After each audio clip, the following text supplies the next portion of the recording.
Hi friends, welcome to daily routine with ARM channel. இன்றைக்கி என்ன பார்க்க போகிறோம்னா பாஸ்மதி ரைஸ் வச்சு சூப்பரான பாயாசம் தான் செய்ய போகிறேன். வாங்க எப்படி செய்யுதுன்னு பார்க்கலாம்.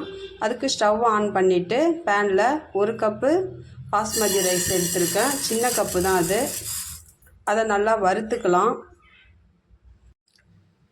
1 ஸ்பூன் நெய் விட்டு நல்லா வறுத்துக்கலாம். இப்போ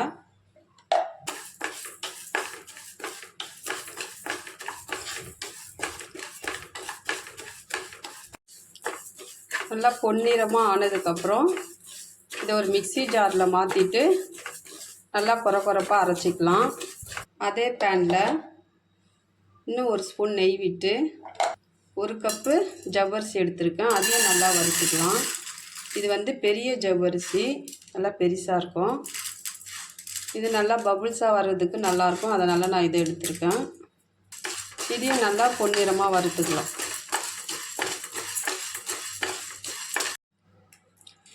இதை நல்லா தண்ணி ஊற்றி நம்ம ஜவ்வரிசியை நல்லா வேக வச்சுக்கலாம். இப்போ இதில் ஜவ்வரிசி பாதி வெந்திருக்கு, 3/4 பதத்துக்கு வெந்திருக்கு.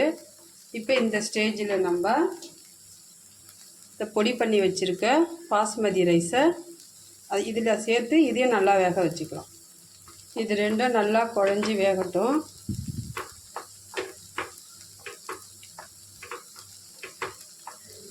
வேகிறதுக்குள்ளே இன்னொரு பாத்திரத்தில் ஸ்டவ் ஆன் பண்ணிவிட்டு ஒரு 200 கிராம் போல் தண்ணி ஊற்றிக்கலாம். 1 கப்பு, இது 1/4 கிலோ மாதிரி இருக்கும் சுகரு. 1/4 கிலோ இதில் நான் சேர்த்துக்கிறேன். கேரமல் சிரப்பு இப்போ ரெடி பண்ணிடலாம்.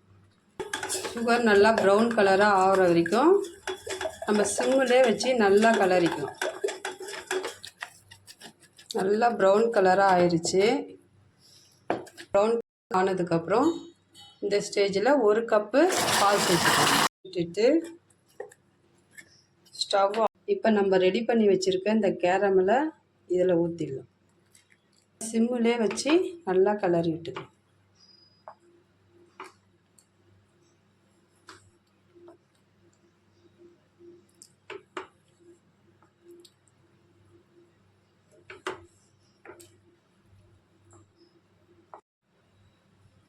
இது கூட இன்னொரு 1/2 கப்பு போல் நம்ம சுகர் சேர்த்துக்கலாம். இன்னும் கொஞ்சம் ஸ்வீட் வேணும்னா நீங்கள் 1 கப்பு கூட சேர்த்துக்கலாம், நல்லாயிருக்கும்.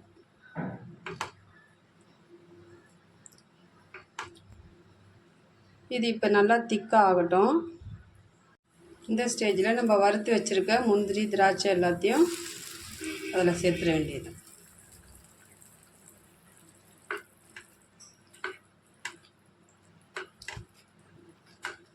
சூப்பரான பாஸ்மதி ரைஸ் பாயாசம் ரெடி. ஜவ்வரிசியும் அந்த பாஸ்மதி ரைஸோட ஃப்ளேவரும் அவ்வளோ சூப்பராக இருக்கும். ரொம்ப டேஸ்டியாக இருக்கும். நீங்களும் ட்ரை பண்ணி பார்த்துட்டு எனக்கு கமெண்ட் பண்ணுங்கள். கொஞ்சமாக ஏலக்காய் பொடி தூவிட்டு ஸ்டவ் ஆஃப் பண்ணிட்டோம்னா சூப்பரான பாஸ்மதி ஜவ்வரிசி பாயாசம் ரெடி. சூப்பரான பாயாசம் ரெடி ஆயிடுச்சு. அடுத்தது என்ன ரெசிபி செய்யலான்ட்டு வீடியோவில் கமெண்ட் பண்ணுங்கள். நீங்களும் ட்ரை பண்ணி பார்த்துட்டு எப்படி இருக்குன்ட்டு எனக்கு கமெண்ட் பண்ணுங்கள்.